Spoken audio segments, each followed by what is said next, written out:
Dia balik lagi, minta dirajam. Kata perempuan itu, engkau 2 kali menolak saya ya Rasul, sekarang nih yang ketiga nih. Ini anak udah gede, udah 2 tahun umurnya, udah bisa makan roti sendiri, dan saya udah bawa orang yang mau melihara anak saya ini. Ayo, mau alasan apa lagi ya Rasul? Kenapa saya nggak dirajam-rajam juga? Jadi rajam ini bukan diuber-uber gitu ya, bukan. Dia yang minta dirajam. Itu Pak, yang ngomong begitu pertama Abu Sufyan. Abu Sufyan bilang, "Woi, Islam lo, kenapa? Gua aja udah masuk Islam semalam gitu. Ini aturan kita udah pada mati nih, ya kan?" Nabi Muhammad bilang, baik banget, kita nggak dimatiin, dikasih waktu. Dalam arti Nabi ngomongnya gini Pak, gue kasih waktu, dia tahu diri nggak ya?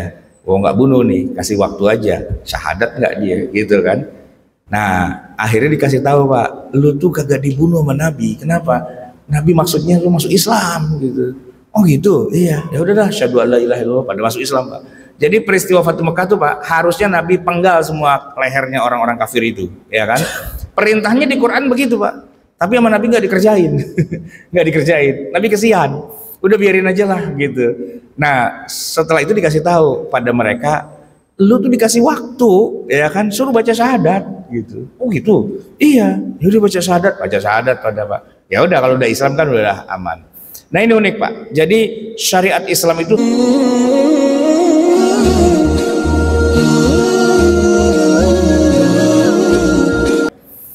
ya, hukum rajam itu memang kejam Pak. Karena kalau istri kita berzina gitu ya, karena memang hukumnya rajam Pak, dihukum mati.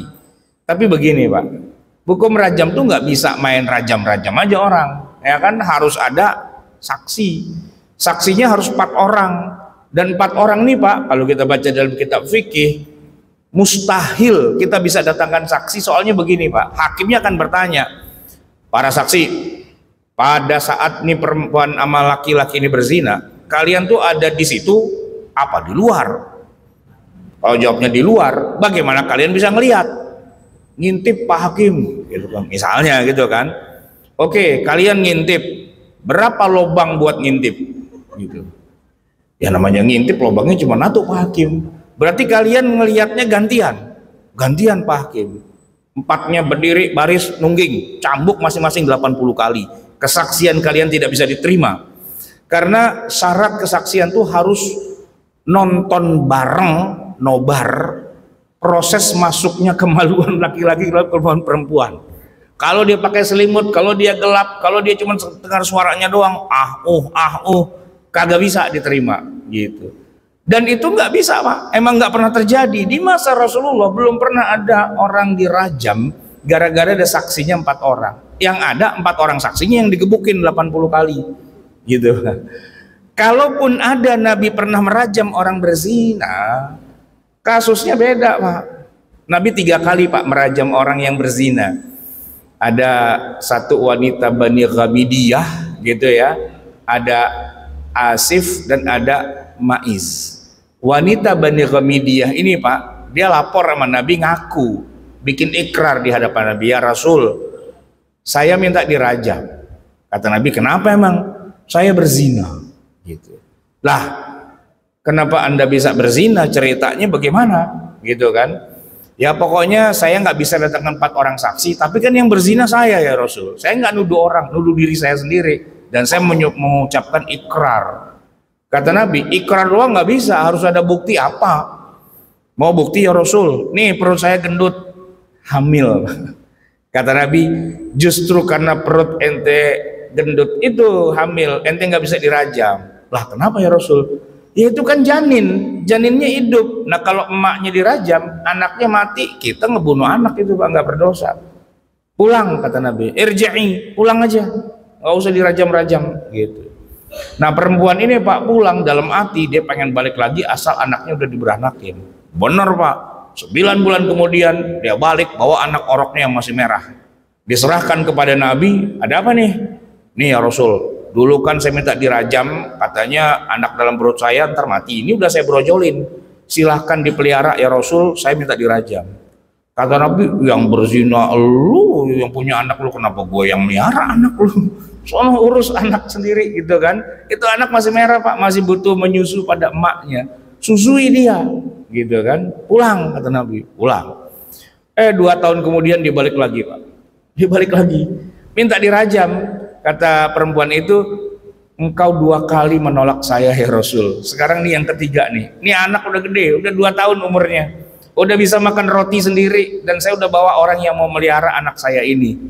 Ayo mau alasan apa lagi ya Rasul, kenapa saya nggak dirajam-rajam juga? Jadi rajam ini bukan diuber-uber gitu ya, bukan, dia yang minta dirajam.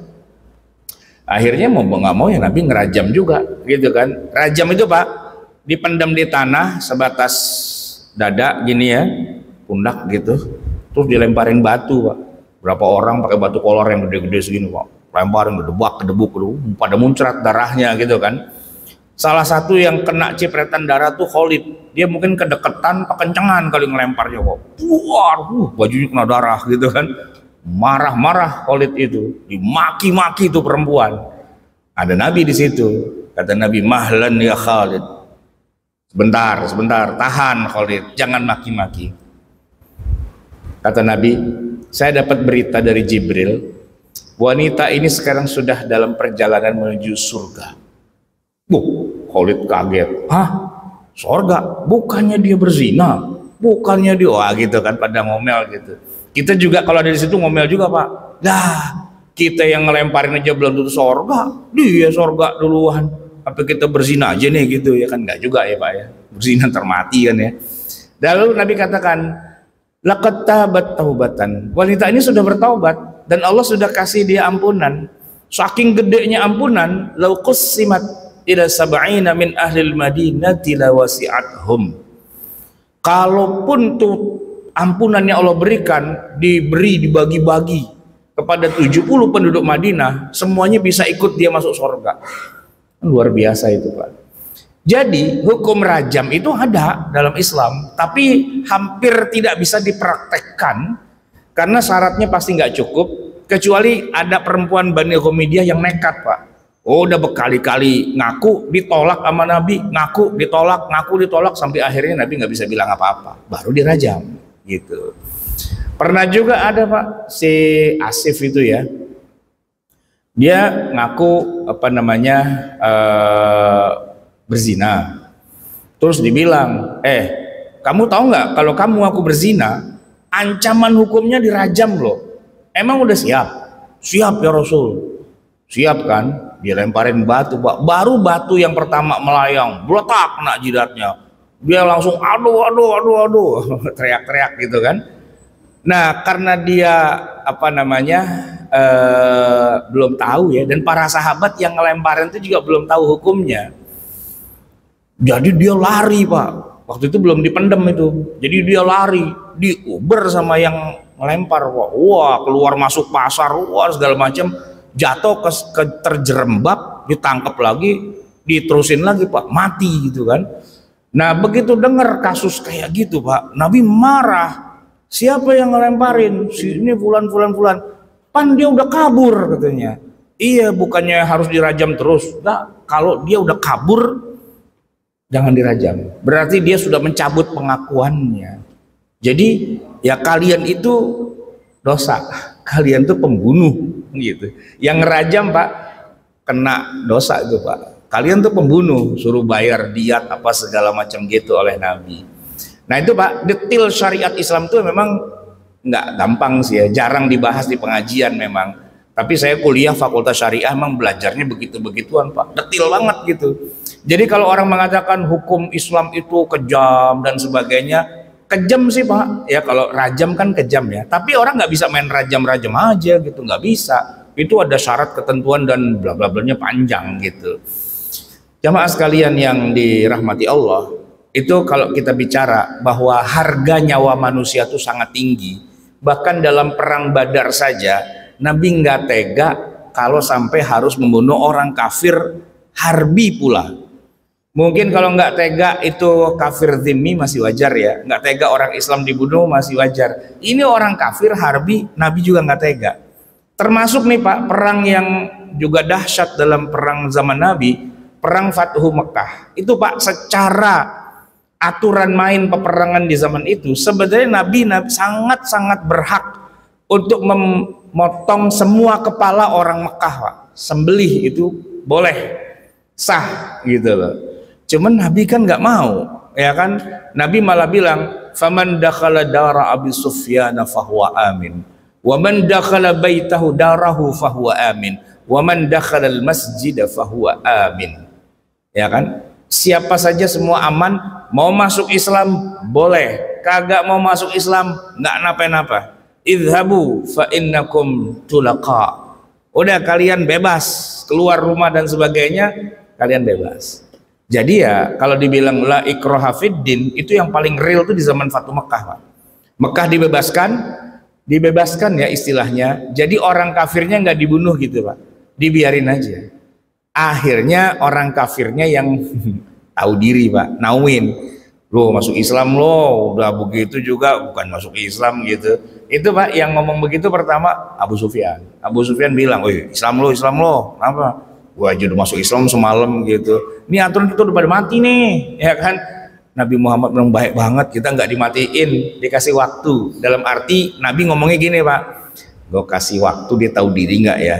Gue nggak bunuh nih, kasih waktu aja, syahadat nggak dia, gitu kan? Nah, akhirnya dikasih tahu, Pak, lu tuh kagak dibunuh sama Nabi. Kenapa? Nabi maksudnya lu masuk Islam gitu. Oh gitu, iya. Ya udah dah, syahadu alla ilaha illallah, pada masuk Islam, Pak. Jadi peristiwa Fatu Mekah tuh, Pak, harusnya Nabi penggal semua lehernya orang-orang kafir itu, ya kan? Perintahnya di Quran begitu, Pak.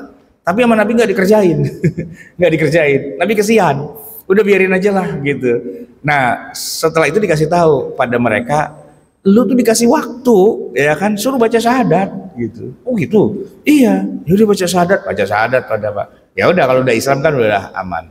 Nah ini unik, Pak. Jadi syariat Islam itu sangat menjaga nyawa manusia. Bahkan ada hukum qisas yang mengancam siapa yang bunuh orang, ya kan, maka nyawanya dia jadi taruhannya. Siapa membunuh satu orang, faka'annama qatalan nasa jami'an. Satu nyawa kamu bunuh, kamu seperti membunuh semua manusia. Gitu. Itu yang secara teorinya, Pak. Cuman kalau secara prakteknya, nah itu agak susah tuh, Pak.